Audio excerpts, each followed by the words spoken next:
You've been performing for so long that you forgot it was a performance. The version of you that showed up to survive, the one that laughed it off, kept it moving, stayed numb, stayed busy, stayed anything but present. That version got so good at that role that you started to believe it. And now you're in recovery and people are telling you to find yourself, to get back to who you were. And somewhere inside you, there's this quiet, terrifying thought. What if there's nothing to find?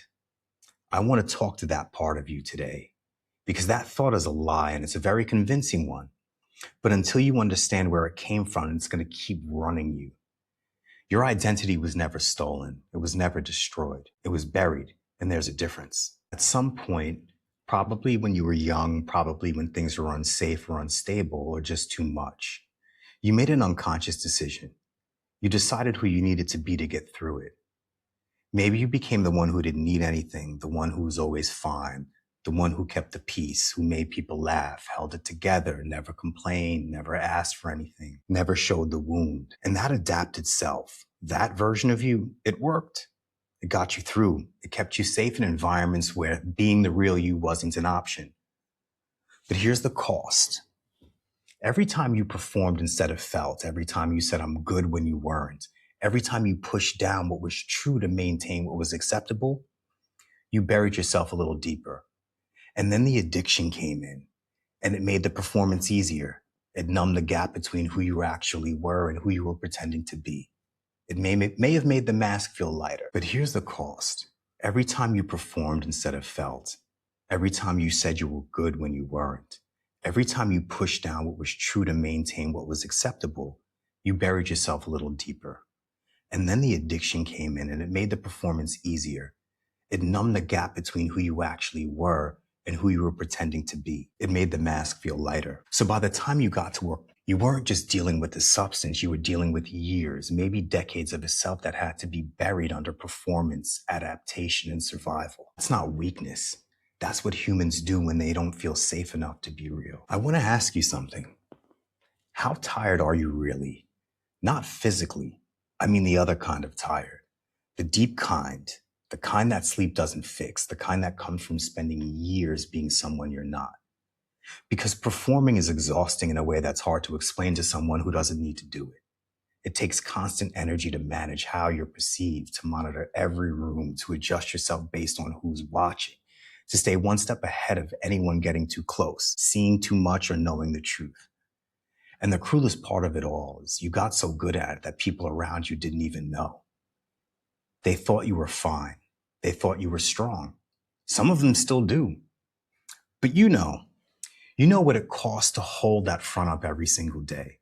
You know the relief that came, or even that comes with it, even as brief as it may be, when the substance let you drop it. When you didn't have to manage anything just for a few hours. You could just exist without the performance. That relief, that's actually important information because it tells you something true. There's a version of you underneath all of this that's exhausted from hiding, and that version wants out. It doesn't want out to destroy you, not to expose you. It just wants out to breathe. I need you to understand this.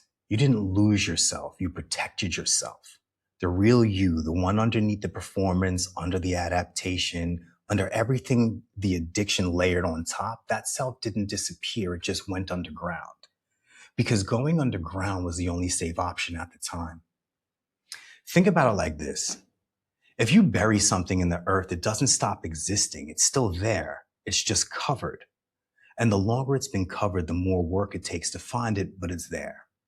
Your real self is the one who shows up in the quiet moments you weren't expecting. The thing that moves you when you feel a piece of music, when it just hits you just right. The anger that rises up when something genuinely isn't fair. The moments where you catch yourself being fully present and real with someone, and it feels completely different from your normal mode. That's not random. That's the real you breaking through. The question isn't, who am I? The question is, what have I buried and why? What feelings got covered first? What needs got treated like threats? What parts of you were told directly or indirectly that you were too much, not enough, unacceptable, or just unsafe to show up? Those buried parts aren't gone. They're waiting. Real recovery is the process of going back for them. But this is what catches most people off guard. You get sober, you do the work, you hit the meetings, you follow the steps, you put the days together. And you wait to feel like yourself again, and the days pass, and you still feel like a stranger in your own life. That's because sobriety removes the substance.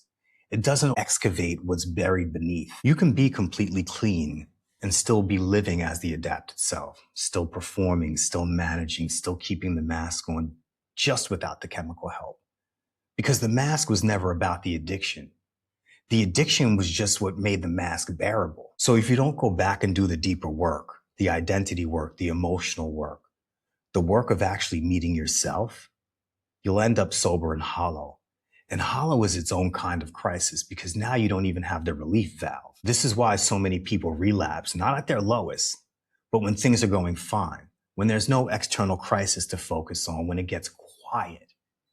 Because quiet means presence, and presence means coming face to face with everything that's been buried. And if you haven't built the capacity to be with that, to sit with the real you, the uncomfortable you, the unfinished you, the system goes back looking for the old exits. So what does it actually look like to recover your true self? Not in theory, but in practice. It starts with stopping the performance, not all at once, but piece by piece. It starts with one honest conversation, one moment where you say what you actually feel instead of what's expected. One relationship where you let someone see the real you. And I know that's terrifying at first because the adapted self was built on the belief that being real is dangerous. That if people see the truth, they leave or they judge, or they'll use it against you. And that belief made sense once in the environment where it was formed, but you're not in that environment anymore. And that part of the work is learning slowly through experience that real is survivable, that you can be seen and not destroyed. But it also means grieving. There's grief in this work, and grief for childhood where you couldn't be just a kid, grief for the years you spent hiding, maybe grief for the relationships that couldn't hold on to the real you, grief for the version of yourself you never got to be. That grief isn't weakness. It's the body processing what it was never allowed to process. Let it move through you. It means getting curious about what you actually want, what you actually need, what you actually value, separate from who you were performing for. A lot of people in recovery realize that they don't know what they enjoy.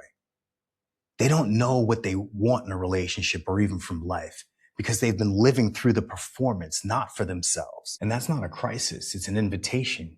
You get to find out, maybe for the first time, and it means building a relationship with your own inner life, learning to sit with yourself, to feel without immediately feeling need to escape, to be present with your own experience, the discomfort and the beauty of it, without needing to manage it or numb it or perform through it. That's the work, and it doesn't happen overnight, but it is still the most important thing you'll ever do in this process. I want to leave you with this. The version of you that got buried, that adapted, that performed, that survived, that person did what they had to do, and there's no shame in that. That kept you alive, so honor that. But you don't have to keep living as them. Because underneath all of it, underneath the performance, the masks, the years of hiding, there's a self that is real, that is yours, that has been waiting for you. You were never lost, you were covered. And recovery isn't about becoming something new. It's about clearing away everything that wasn't really you. When you clear all of that away, all that's left is the real you. Drop in the comments, what's that one part of you that you lost along the way? And let's talk about it. I'll answer you personally. Thank you.